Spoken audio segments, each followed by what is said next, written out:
Today on Fallout 4 Mods of the Month, Nate gets his crimson wings, Raiders finally move up the tech tree, and the gay agenda takes over Goodneighbor. Sup dudes, it's Snail, and this is the best Fallout 4 mods of June 2026. As always, check the description for download links, like, share, sub, and hype if you feel like it, and... Holy shit, this is my first time getting one of these. Yeah, let's go! So the movement in Bethesda games can sometimes feel a little bit stiff, which is especially bad when you're shooting stuff because fluid movement means fluid gunplay. Tactical Action Extension Package is a mod that adds some great new movement options, including sliding, prone, supine positions, rolling to change your position while lying down, and dodging to Fallout 4. Although sneaking around with a deliverer was a little immersion breaking with this mod since the prone and supine positions only really support rifle-sized weapons, and sometimes the guns can glitch out a little bit while you take your position. But hey, you know what? Even Peak can have its quirks, and this is counteracted by having a proper crawling animation now, one that kinda reminds me of a sneaky snake of some sort. Kept you waiting, huh? I decided I wanted to test these new stealth options by infiltrating Corvega assembly plant and killing Jared without entering danger status whatsoever. The first challenge was to tackle the infiltration. Gotta make sure the guys up top don't see me. Colonel, my snake is solid and my status is hidden. And after going around the side of the building and entering from here, it was just a matter of clearing this room of enemies and avoiding the turret that looks right at the stairs. How to get around this guy. Good thing I've played Dying Light before. This one's for you, Kyle. Okay, I know there's two guys behind this door, so I gotta try and coax them out. Actually, maybe I can just get them from here. All right, one down. How am I not hitting this guy? Thank God, he's blind just like Metal Gear. By the way, for anyone wondering, this is literally the fastest way to kill the Raiders at Corvega. You literally just have to kill Jared. You don't have to wipe them all out. So just take the path that I took and you'll finish it in like 2 minutes. After that, I was finally on the production floor. Now I just have to wait for Jared to poke his little old head out. There he is. We did it, guys. Now that Jared is taking that dirt nap we promised him, it was time to go hot, and that's where the next mod comes into play. We're gonna have to hit these Raiders with a little bit of Full Metal Jacket.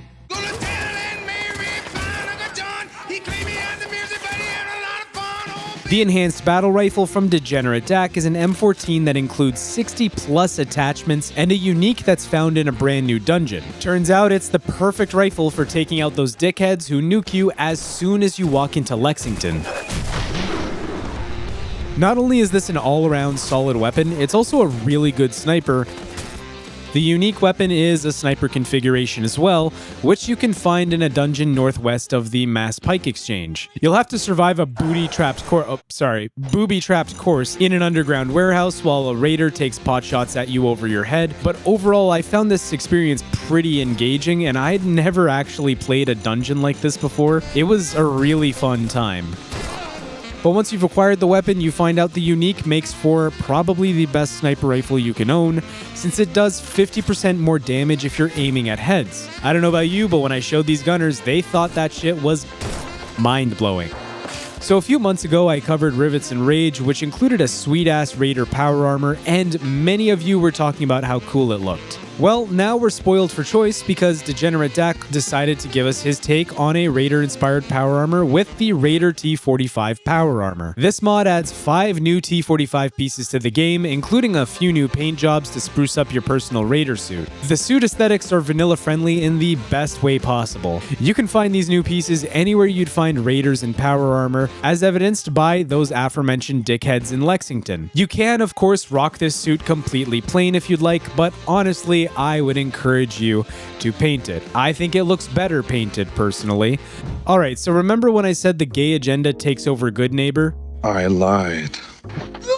Goodneighbor Pride by Glitch Finder is a small mod that adds a timed lore-friendly event to the location. In-game, during the month of June, Goodneighbor will have a ton of pro-ghoul Pride posters put up everywhere, including a ghoul Pride flag that was made especially for this mod. I really dig the flag, and the posters are quite a bit of fun to look at. Now I know what you're thinking, Snail, that's not gay at all. What are you, fucking stupid? Yes. With the power of media literacy, we get a lot closer to the gay agenda after all. See, Pride celebrations were started as a way for queer people to both normalize their existence to outsiders and celebrate who they are amongst each other. It was a way for a marginalized group to identify each other and find belonging in a world that didn't seem to want them to belong. So the question is now, how does Goodneighbor fit in here? By accepting people willing to abide by a social contract, ghouls included, it essentially makes it the only safe refuge for the outcasts of the wasteland.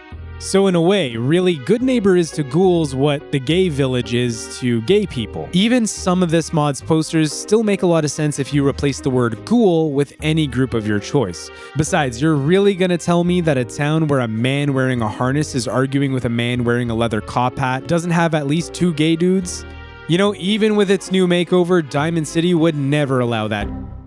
Alright, we'll come back to that last thing in a second. For now, let's talk immersion.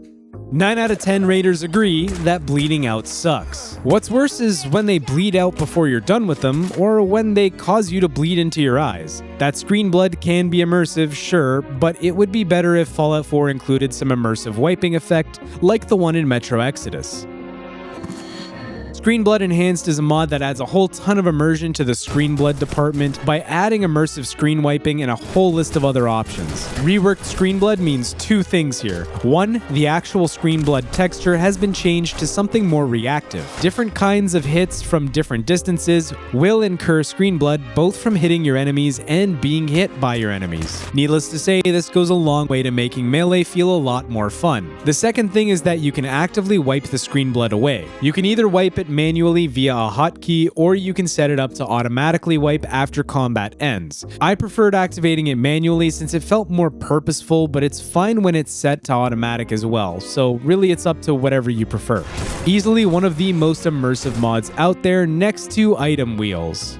Fallout 76 had a pretty sweet item wheel, didn't it? Most of all, I think I enjoy it for the skill gap that it presents. Wheel Menu Remastered is exactly that. It's a wheel menu that allows you to directly interact with items and weapons in your inventory, along with your favorites, in an immersive way, without ever needing to enter your Pip-Boy. Instead of stopping the action and presumably asking your enemies to be patient while you spam a few stimpaks and do some jet, you are locked into taking your actions with the very real risk of miscalculating how much more damage you could take. And within the wheel menu, different items are listed by category, subcategory, and sub-subcategory. And your favorites are still going to appear quickly accessible right in the center of the menu. Overall, probably one of my favorite wheel menus to date. Now let's get back to that Diamond City makeover.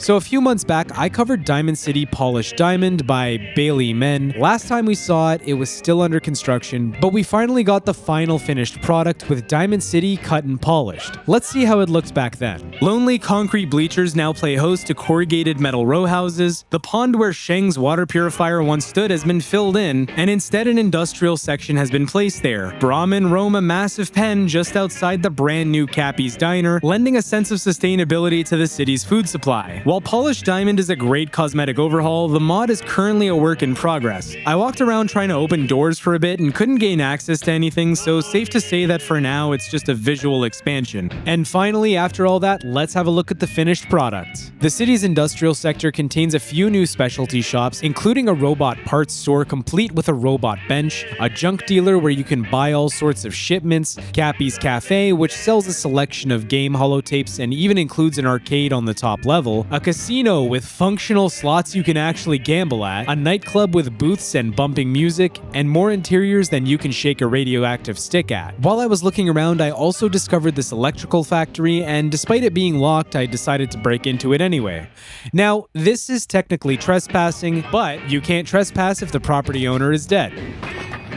Turns out, we did the community a service since his terminal reveals that this guy was kind of a dick anyway. Diamond City now has a machine that gives you a few caps every time you deposit some crops in it. Incidentally, the new crop fields are marked as owned. What I'm saying is, you definitely should not steal the crops in Diamond City to then sell at the machine in order to have more caps for gambling at the casino.